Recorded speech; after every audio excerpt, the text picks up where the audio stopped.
Right, the purpose of this lecture is to do a relatively quick and dirty demonstration of the notion of Bell's inequality and its purpose. The purpose of Bell's inequality is to distinguish between quantum mechanics and something we call hidden variable theory, which is essentially between a theory that is non-local and non-deterministic to a theory that is local and realist. I guess local realism. Well, not realist, local realism. And so that's a big deal, right? This is a big philosophical point about how the world works. Non-local, non-determinism versus local realism, right? I mean, maybe there is something in between that I don't fully know about. I'm not claiming to be a philosopher of science in any way, but this is a huge, huge deal. So let's see, how can some simple theorem, and Bell's inequality is remarkably simple, how can some simple theorem distinguish between these two major philosophical distinctions about how the universe could in principle work? And ultimately what we're going to see is Bell's inequality will provide us a way of creating an experiment that will test whether or not the universe is in this box or in this box. Actually, let me put it this way, I should say it'll test whether or not it's in this box, right? Because it eliminates local realism theories, but there are still possibly, I can imagine, alternative theories that are similar to quantum mechanics but not quite the same, that might be non-local, non-deterministic. So it's really distinguishing whether the core nature of quantum mechanics is more correct than any local realism theory. So how is this going to work? Well, in case you haven't heard, the way Bell's inequality is designed, there's a lot of different variations on how to present the fundamental experiment on which the inequality is based. But it always involves some process that has that produces pair production. And the one we're going to use is a process that conserves angular momentum and also linear momentum, for what it's worth. So the linear momentum conservation is designed to get the particles going off in opposite directions, and the angular momentum conservation is to guarantee that the particles will have opposite spin. Now, but they are always produced in pairs. Sometimes this is done with spin, sometimes this is done with the polarization of photons. Obviously, very, very related concepts, but ultimately, if you do it with polarizations, you're looking for things that are aligned the same. With spins, you're looking for things that are aligned in opposite directions. So we're going to use spin anyway. I'm more interested in that anyway. So this situation, if this is particle 1 and this is particle 2, the quantum mechanical description of a process that does this pair production in an environment where angular momentum is conserved, the presumption is that there is some sort of identifiable direction inside this process. We'll call that the z direction. And we'll assume that the particles P1 and P2 leave with no orbital angular momentum. So all the angular momentum is carried away in the spin of the particles. And then we'll also assume that these particles are spin 1/2 fermions, right? So we have S 1/2 fermions. And so the quantum mechanical description of such a thing looks like this. It's called a spin singlet entangled wave function. And it looks like Z hat aligned, tensor product Z hat counter-aligned minus Z hat counter-aligned tensor product Z hat aligned. Right, and that is the superposition of two eigenstates of angular momentum in the z direction. That's what this thing means. Angular momentum measured in the z direction will be aligned or counter-aligned. And so the z operator here will give you 1/2, will give you plus 1/2, and then it collapses into the same eigenstate because it is an eigenstate.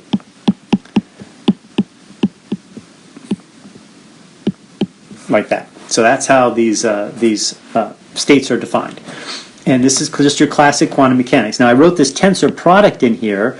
In many textbooks you don't see the tensor product explicitly put in there, and that's just how physics books are. They'll write it this way: z hat, say counter-aligned, z hat aligned, like that. Sometimes they'll write it without the z, and they won't use a minus, or they'll use a minus and plus inside the same cat. That's probably a little bit better. Regardless, all of these things literally mean this. This is the most formal way of writing it down. Let me clean up this tensor product here a little bit so you can see it, because it's a tensor product just like the ones we've been using in the general relativity lectures if you've been following along there. But that's really important because it has to do with the ordering, right? This is particle 1, that's particle 2. This is a vector space associated with particle 1. This is a vector space associated with particle 2. This whole thing is actually a vector space associated with the entire system. And this is the basis vector of, this is a basis vector of this vector space, and this is a basis vector of this vector space. And this is essentially a tensor product space. So this just shows you how these concepts can be adapted for quantum mechanics very, very easily. Of course, these are complex vector spaces.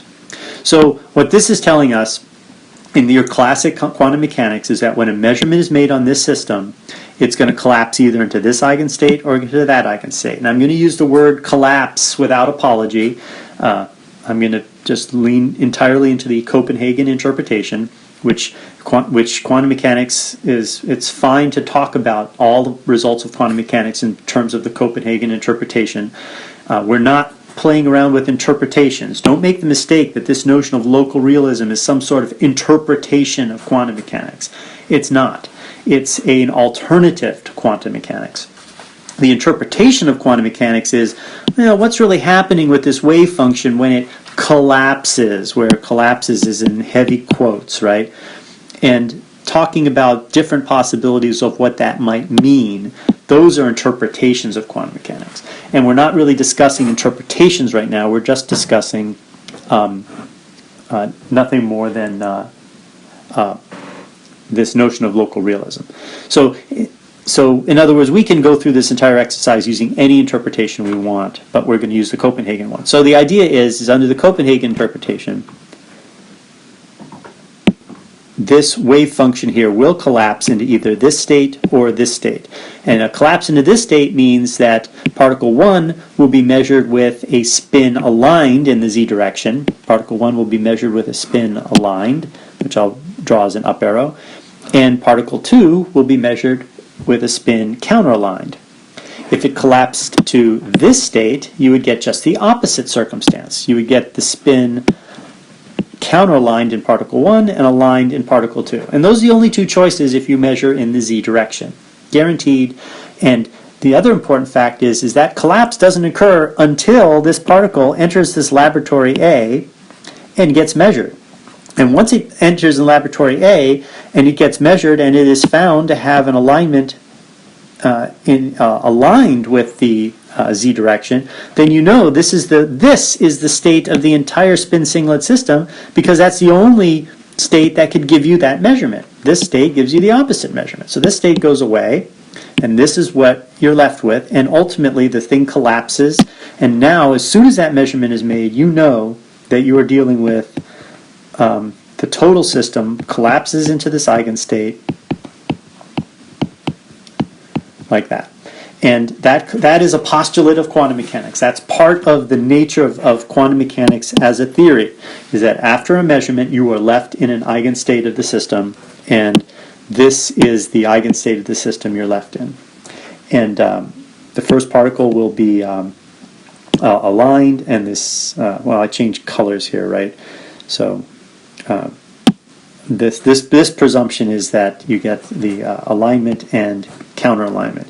Now, Of course, the quizzical part is that these two particles can be very, very far apart, and by the time you get to laboratory B, the measurement of A may already have been made. However, and so if this situation, if A and B is space-like separated, right?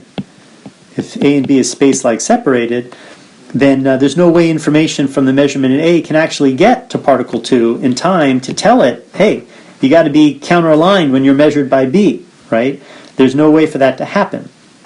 And that is why quantum mechanics is non-local, because it does happen. The theory, quantum mechanics says, well, tough luck, it does happen. You just have to give up locality. That influence transmits itself faster than the speed of light, or instantaneously is the preferred way of thinking about it. So, but the other problem is that with space-like separation, by the way, it's ambiguous as to what measurement took place first. No matter when A does its measurement and B does its measurement, if they are space-like separated, there's some observer out there moving in some weird direction, in some weird speed, where B measured first and A measured second, and the influence had to go the other way. So it really is, once you give up locality, you do get a lot of weird puzzles and weird ideas, but that's what quantum mechanics says has to happen. So that's the quantum mechanical view. The other important part of the quantum, well, that's half the quantum mechanical view. The other important part of the quantum mechanical view, let me erase this for a moment, is that you can change the basis at any time you want, right? So I could just as easily write the exact same state in a different basis, and I haven't done anything except change the direction that I'm going to measure these things in.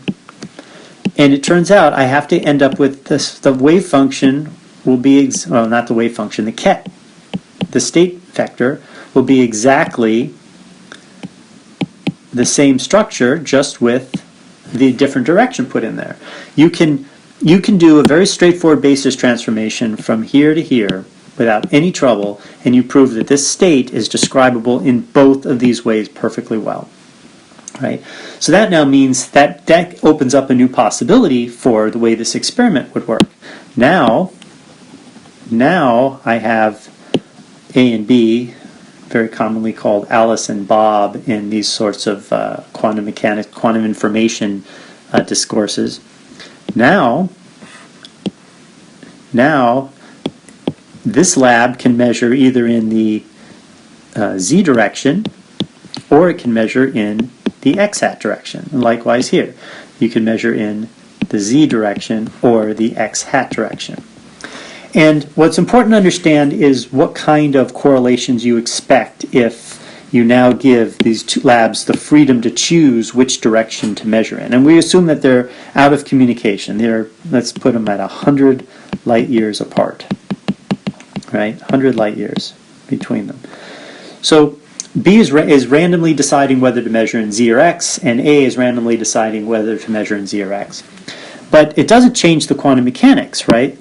If A measures in the z direction and comes up with a aligned particle in the z direction, it knows it's going to collapse to this space, and it knows right away that when B measures in the z direction, B is going to get a counteraligned particle.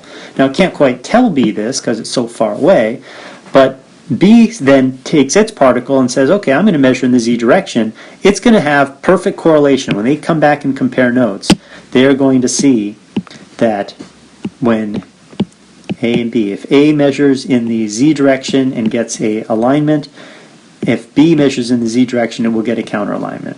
If A measures in the z direction, gets a counteralignment. If B measures in the z direction, it'll get an alignment. Now, if A measures in the z direction and gets an alignment, but B measures in the x direction, it could get a alignment or a counteralignment, right? Because the wave function of the second particle, right, after this first measurement, z alignment, you've collapsed, A has collapsed us into this state right here, which means the second particle is this state right there, the z counteraligned state. The problem is that the z counteraligned state is a perfect superposition of aligned and counteraligned in the x basis. And so if I make a measurement in the x basis, if B makes a measurement in the x basis, it's got a 50-50 split here. You just calculate the probabilities by, taking the square modulus of this thing, and when you do that, you will discover that's what this whole 1 over square root of 2. You taking the square modulus, you end up squaring this thing, you end up with a 1/2 for either of these states. So you could get either one of these outcomes, and it will be perfectly uncorrelated. It doesn't matter whether this one was a z plus or a z minus. You will get completely uncorrelated measurements in the x direction by B. That's the prediction of quantum mechanics. And so this is important to track. Quantum mechanics says you'll get perfect correlations when you measure in the same direction, and you'll get zero correlations when you measure in these opposite directions, because we've chosen these opposite directions in such a way that you have complete independence. These are 90 degrees opposed, so this wave function breaks up exactly like this, and that gives you 50-50. If x wasn't perfectly 90 degrees to z, then you would get, there would be more of a tendency for positives, or there'd be more of a tendency for, say, negatives if you the coefficients wouldn't split into 50-50. You might end up with, say, 20-80, right? In which case you would get a certain degree of correlation. But we're doing it so that there's absolutely no correlation. And so that's the prediction of quantum mechanics for a pair of particles that are split and exist in a world where quantum mechanics is actually what's going on. So now the question is well, what's the prediction for a world where quantum mechanics is wrong and local realism is correct? What happens there? Well, let's see. Let's take a look at it. So this world, it's really the same process, right? We're doing pair production. The nature of the world is the same. You still end up with a particle, let's say particle 1 and particle 2. But now it's local realism, right? So what this means is that particle 1, when it leaves, it already knows. Let's look. We're going to consider the z and x measurements again. It already knows that when you measure it in the z direction, you're going to get, say, an alignment. And when you measure it in the x direction, you're going to get a counter alignment. It knows that. There's something about the theory that is created that when that particle leaves, it's preordained that it's physics. The nature of that particle is such that a measurement of its angular momentum in the z direction will be positive, a measurement of its angular momentum in the x direction will be counter-aligned. Now that's a violation of the uncertainty principle, by the way, right? You're not supposed to be able to know, these are not SZ, right, and SX do not commute, and in quantum mechanics that means they are incompatible observables, and because they're incompatible observables, you can't know both of them at the same time with arbitrary precision, right? You can't know them both with arbitrary precision at the same time. So already a hidden variable theory violates the uncertainty principle, but that's okay because the uncertainty principle is just as creepy as this whole notion of non-locality, right? Why shouldn't you be able to know everything that you want to know? That's certainly how it works in the classical world.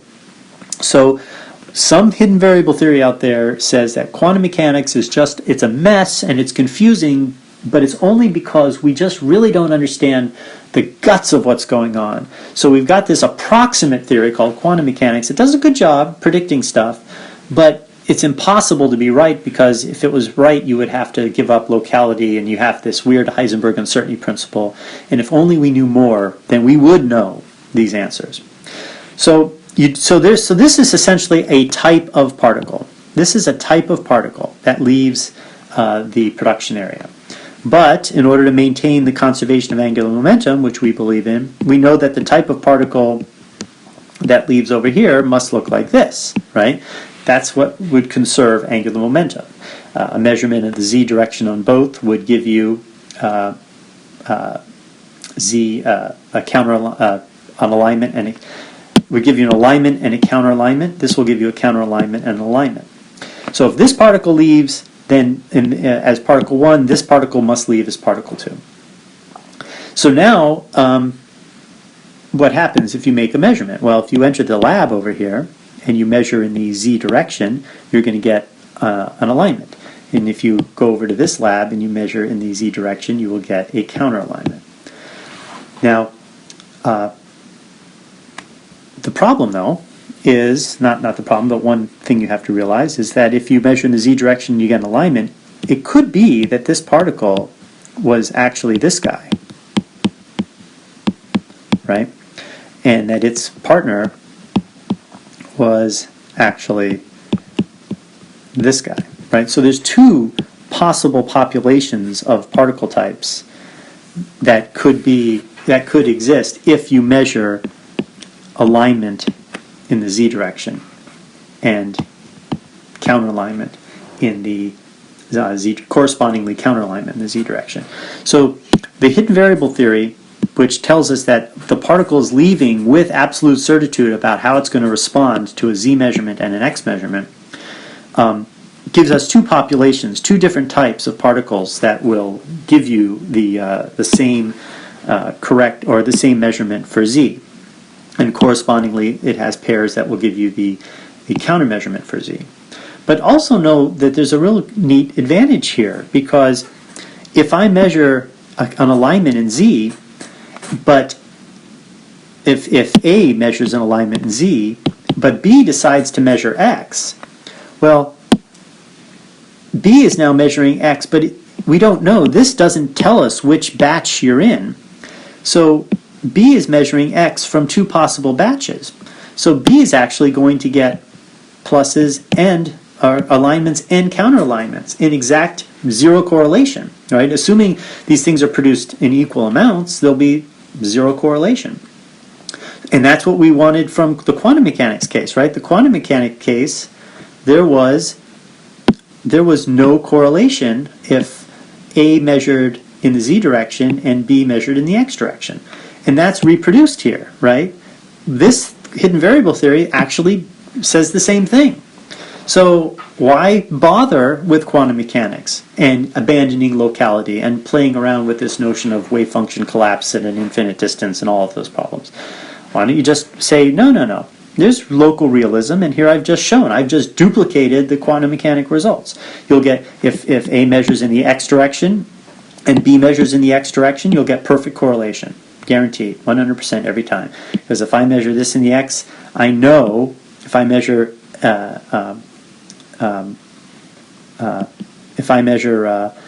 x to be counteraligned and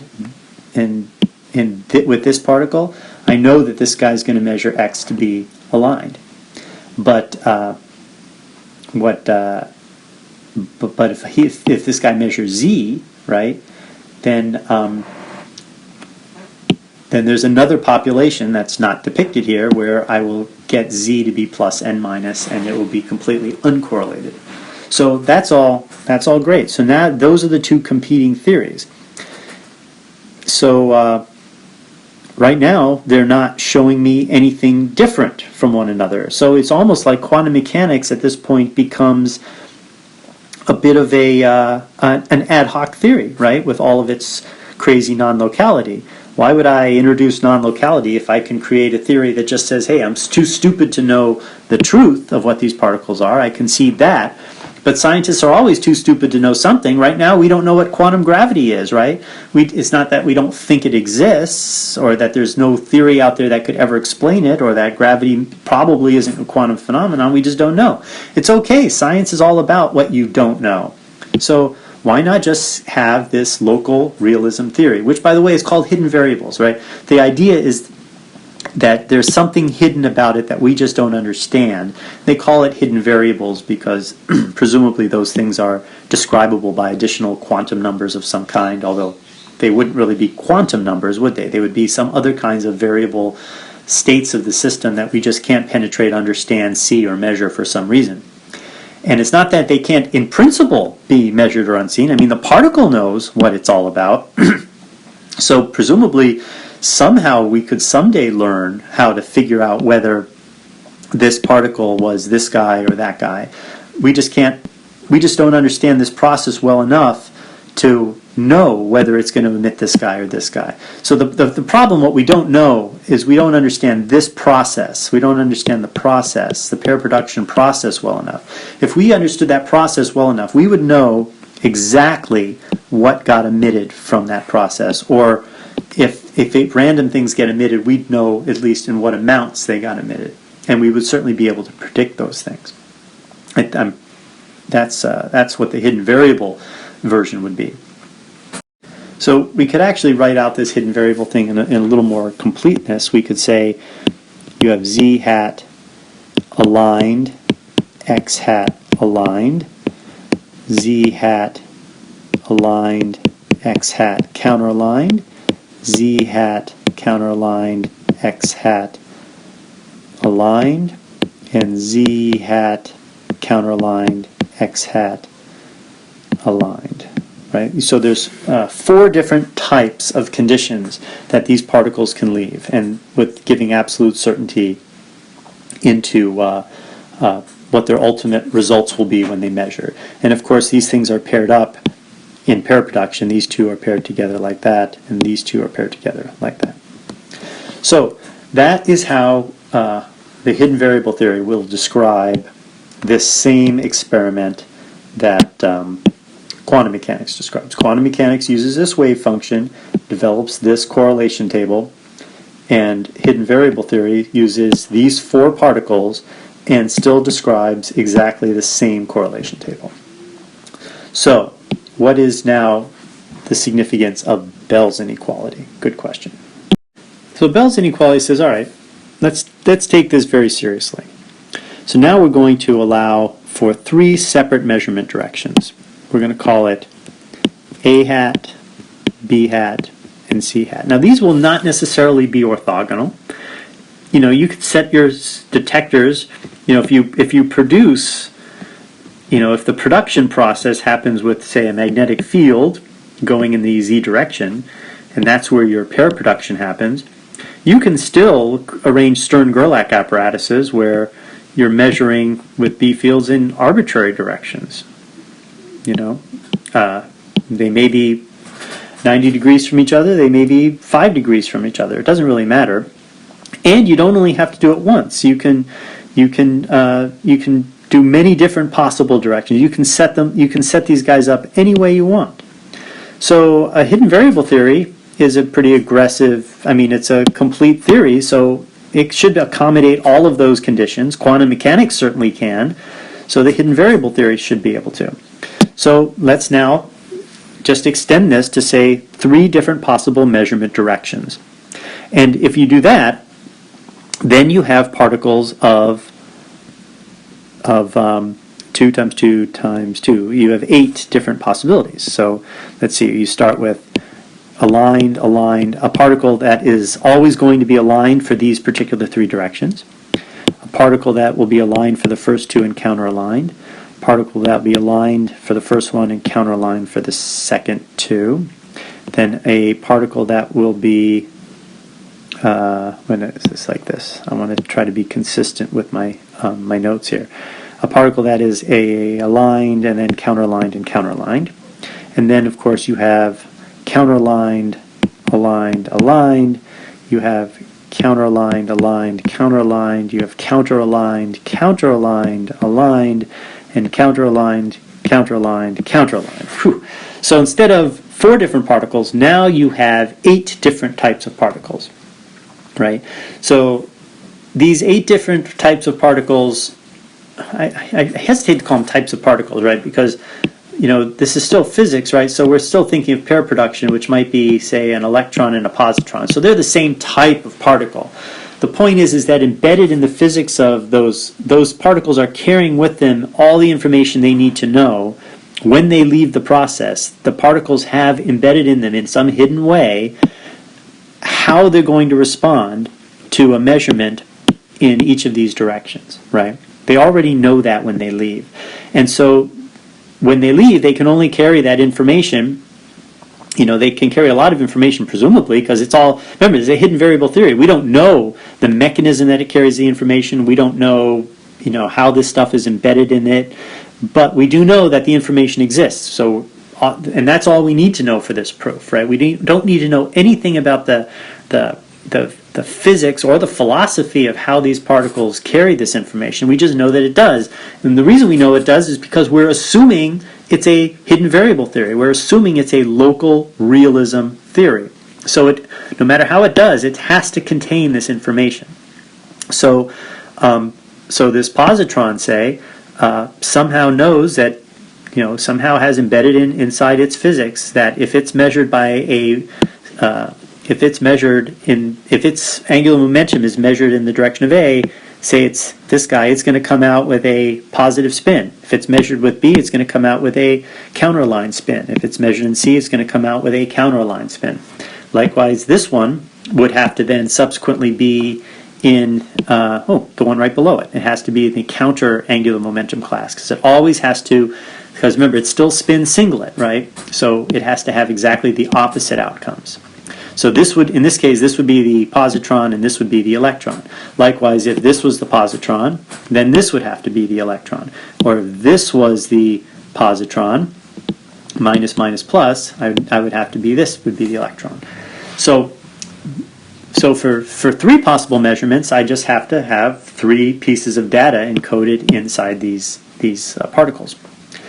So now the quantum mechanics hasn't changed, right? And the quantum mechanical wave function is still exactly the same. The quantum mechanical wave function is still going to be, it would be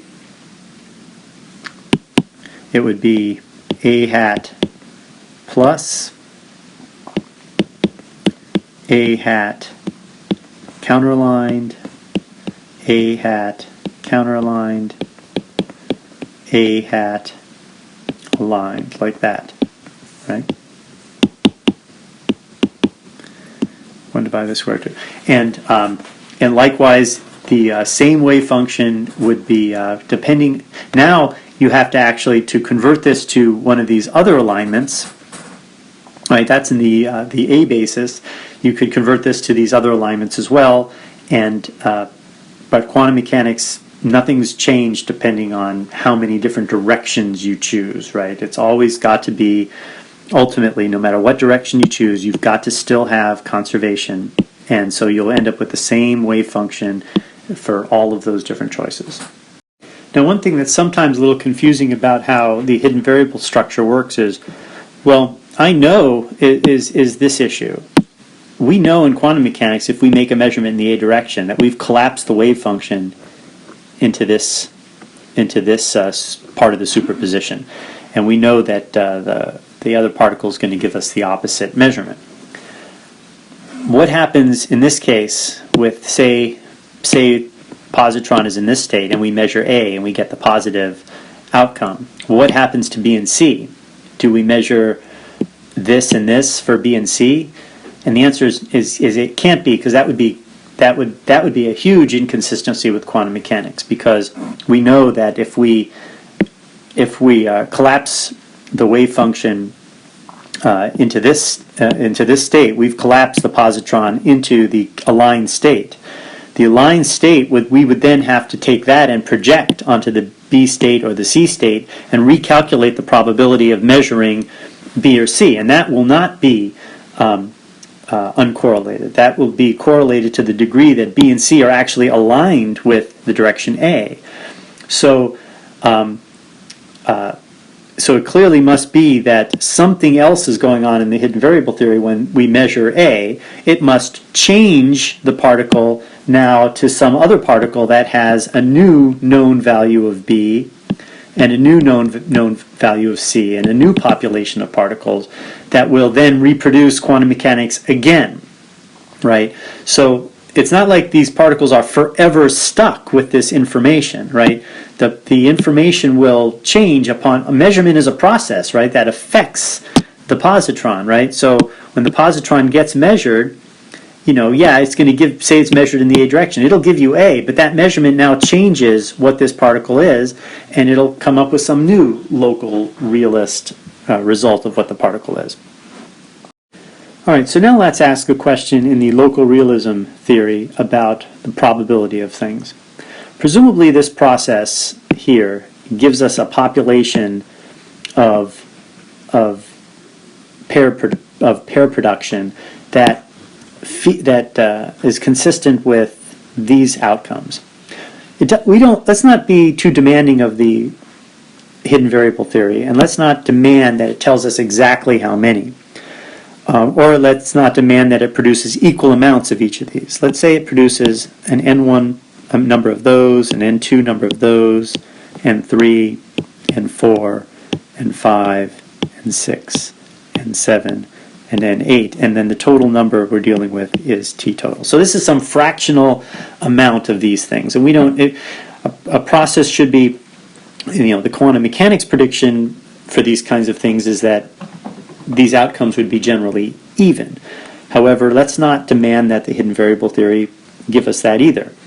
But we do know it's going to distribute among the population of particles that carry this information, and this is going to be the relative populations. This is n total.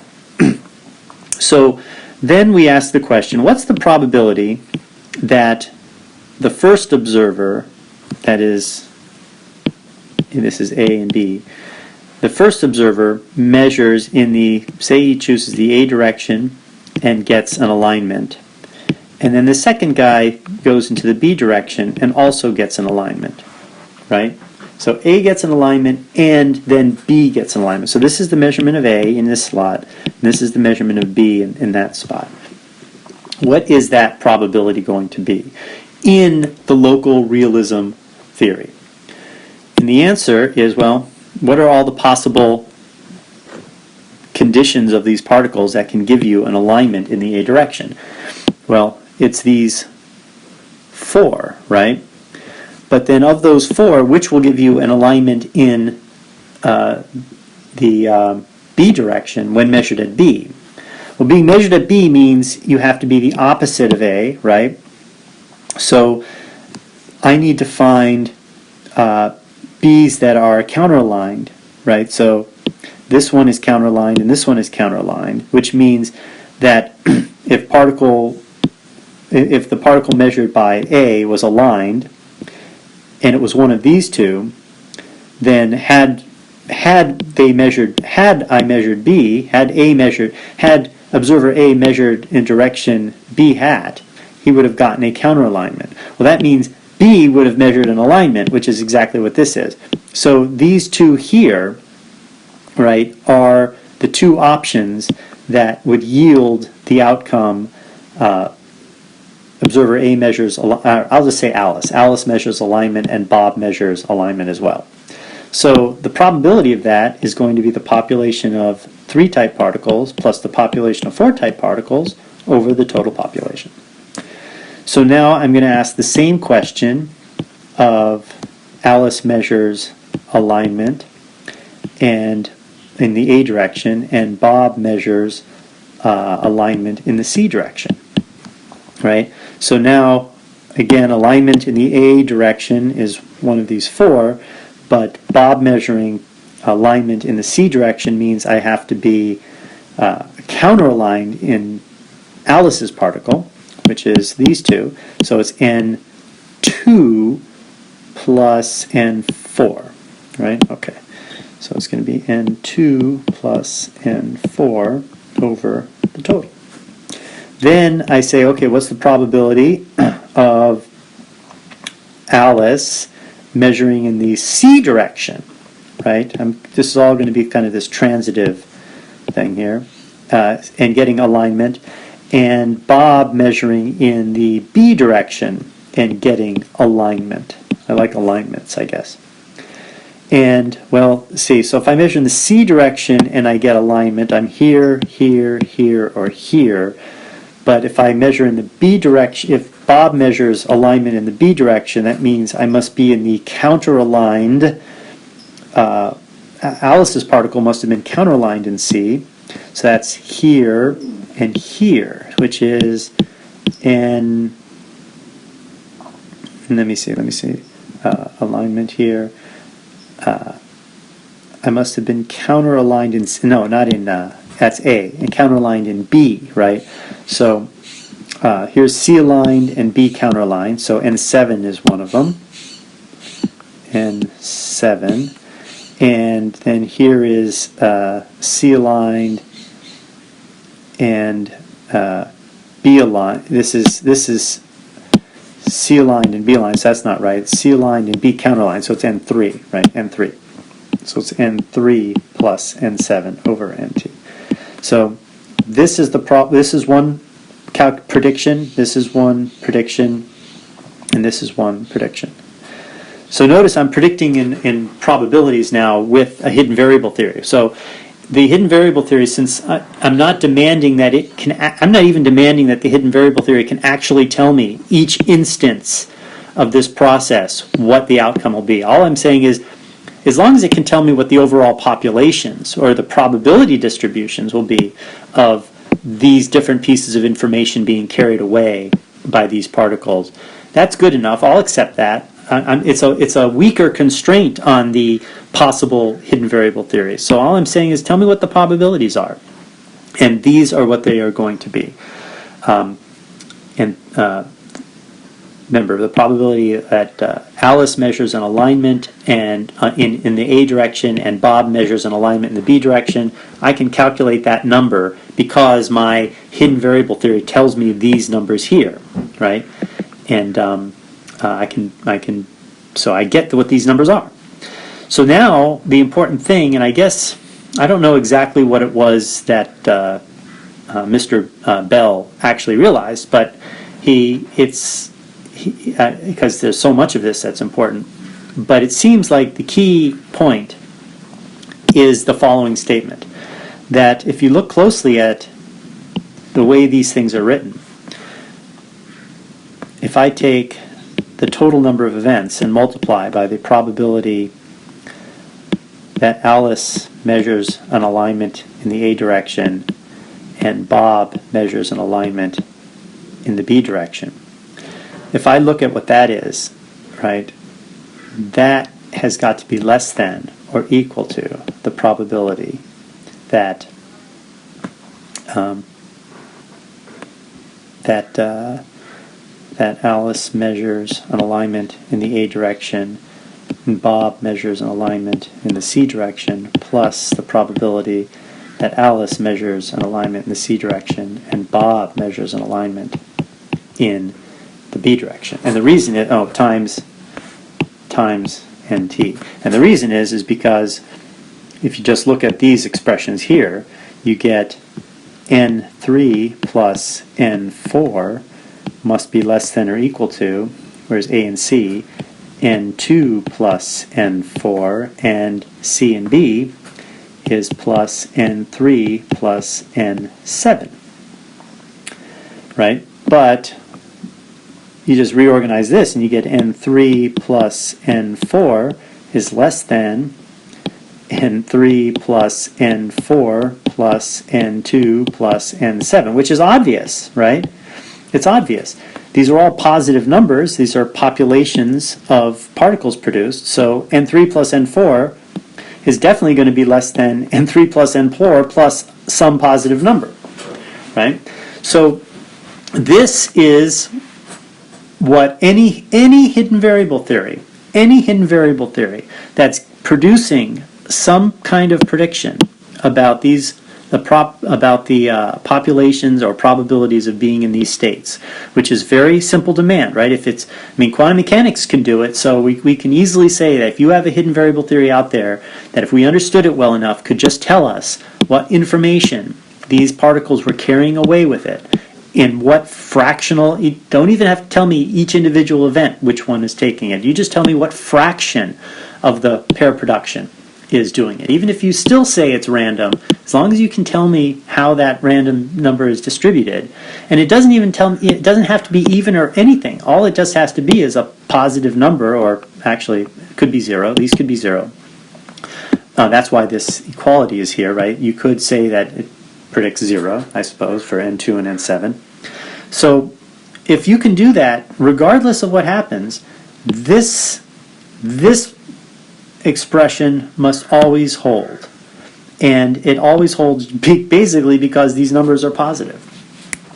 So that is an absolute and unambiguous prediction of this theory, that if I go and I measure this probability, if I start counting, if Alice and Bob go out there and start running this experiment, and Alice takes all the positrons, or all the positrons and electrons, because presumably sometimes an electron will land with Alice and a positron will land with Bob. It doesn't really matter because all they care about is the spins. When they start measuring in these 3 different directions, she could randomly, Alice could randomly pick her direction, A, B, or C, and Bob could randomly pick their direction. And they then compare their notes. And when they compare the notes, they look for, they can redo this equality for every appropriate circumstance, and every single time they had better find out that this equality held. And if that equality holds, then you are consistent with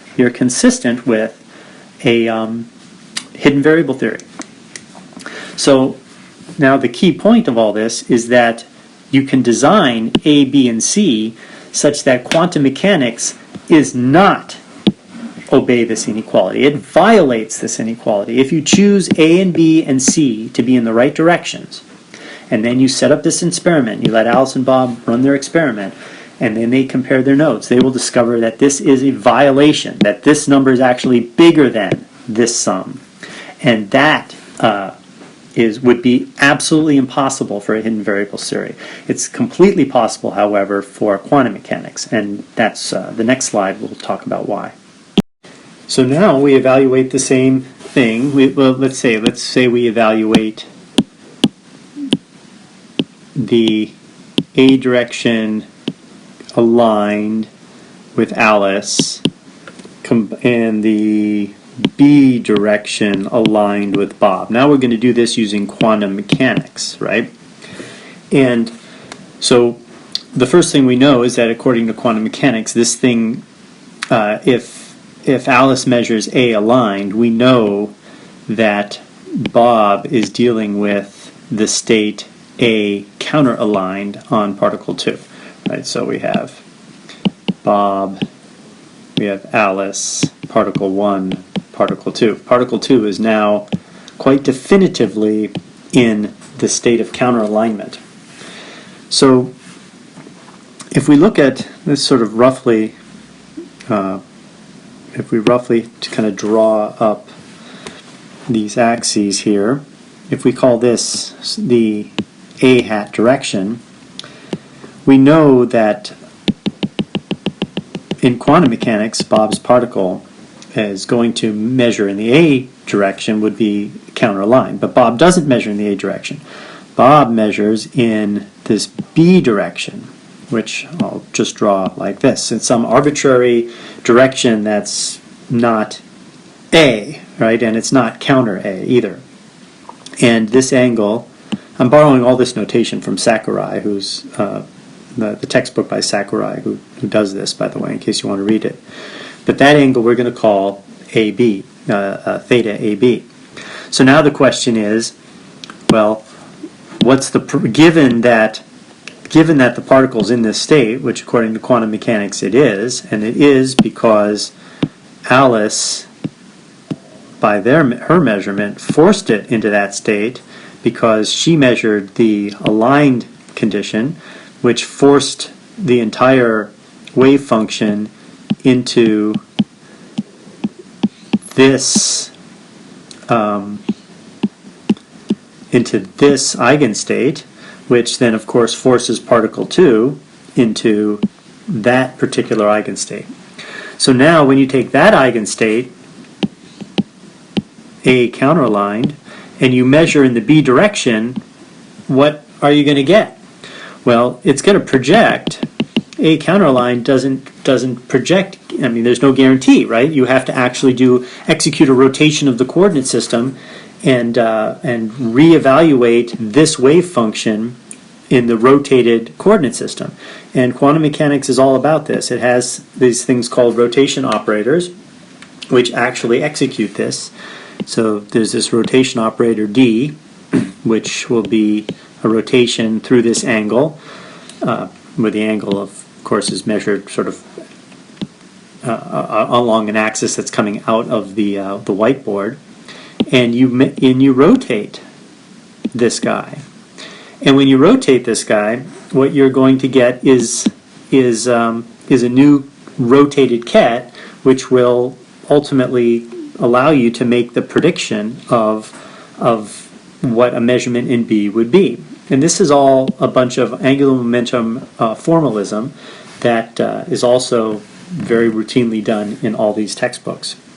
And the upshot of it is that the probability of measuring the alignment in the direction of B, that probability, when you know that you're in this state here, after you've executed this rotation here, that probability is going to be given by cosine squared of pi minus AB. And the reason that pi comes in here is because, remember, you think it's down here, so you're actually dealing with a rotation from this angle here, divided by 2, right, which equals the sine squared AB over 2.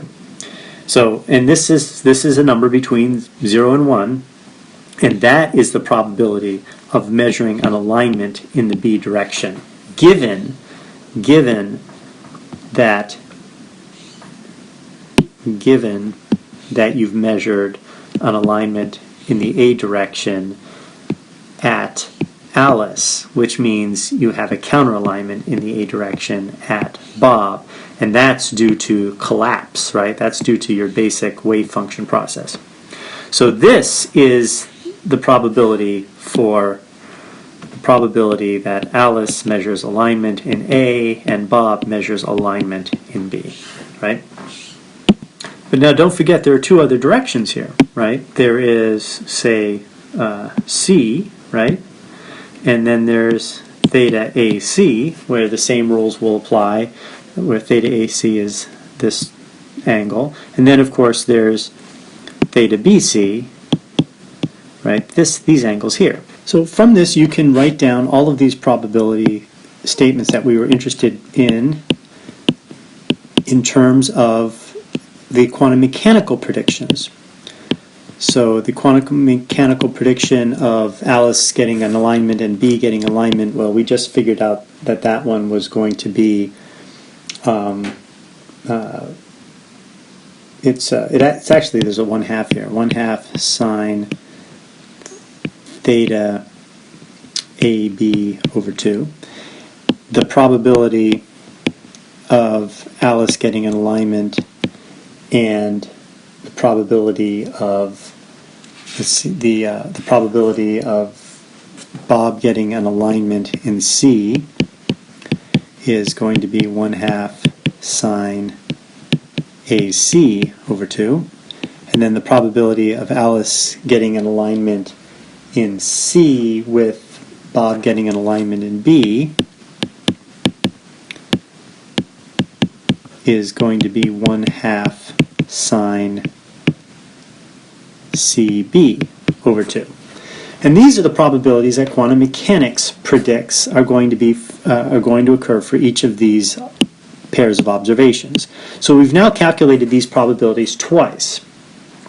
And there's a fundamental difference in the sense, actually I got it, so remember this one was n3 plus n4 over n total, right? I don't want to say equals, so I'll just do this. N3 plus N4 over N total. And this one was n2 plus n4 over total, n2 plus n4 over n total, and then the last one was n3 plus n7 over n total. n3 plus n7 over n total, right?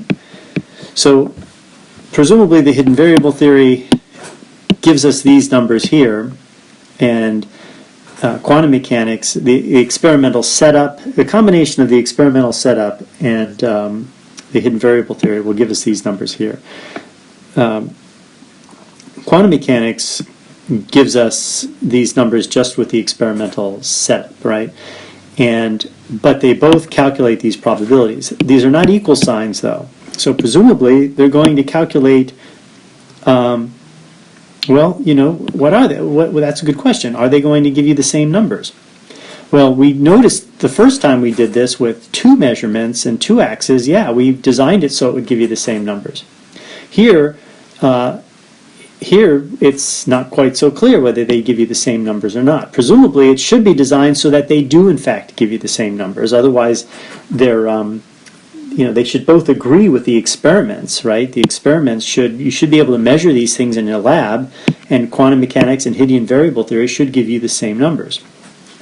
The problem is it's manifestly true that you won't get the same numbers, because we showed this equality has to always be true for any hidden variable theory that gives us this stuff here, that shows that we're carrying the information along with these particles. This inequality must always be true 100% of the time. And in fact, it's a prediction. It's a prediction of the hidden variable theory that you will always have this probability being less than the sum of that probability, those 2 probabilities. Quantum mechanics does not make any prediction like that.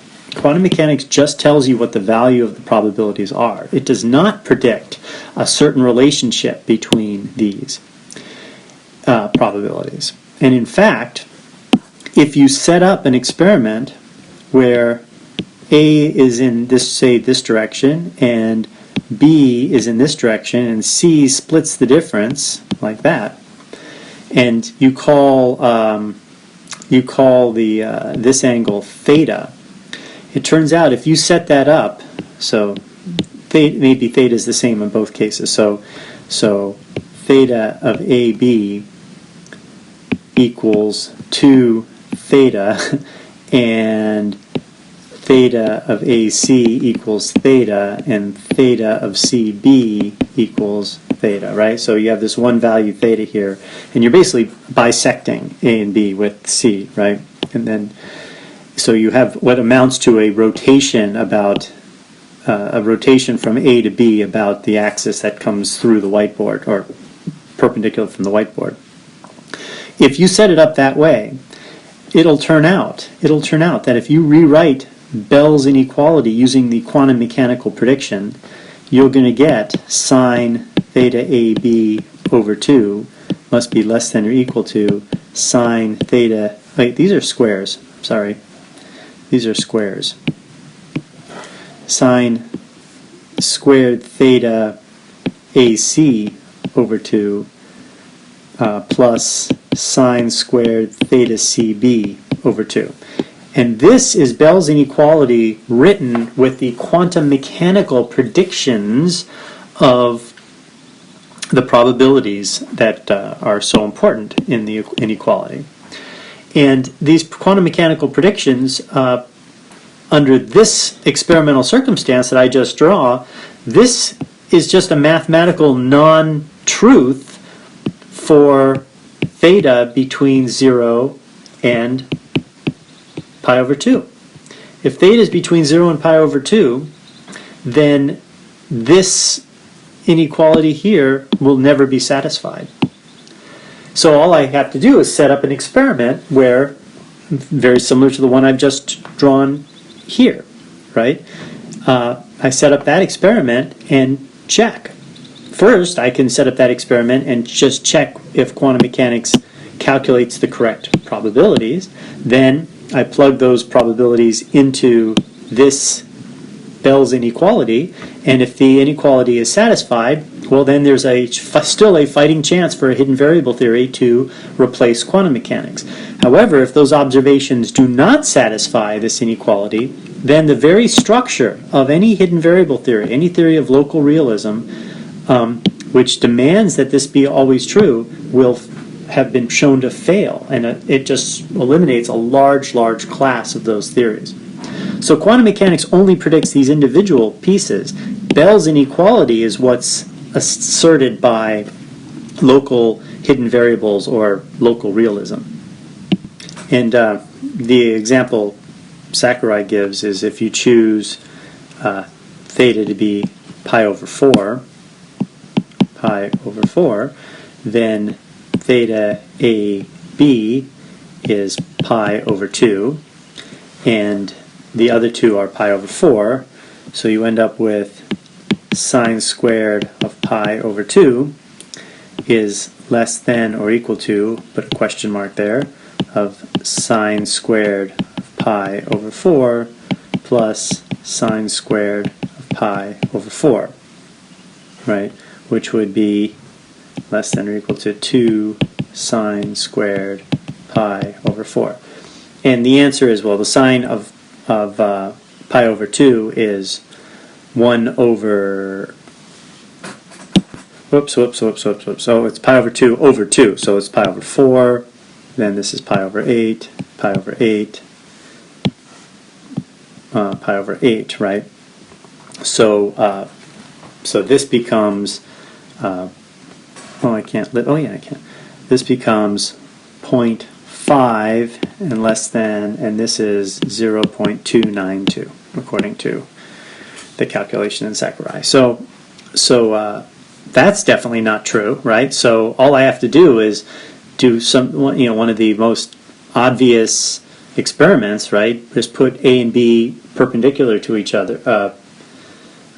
Just put A and B at 45 degrees. In fact, it's almost exactly the way I've drawn it here, right?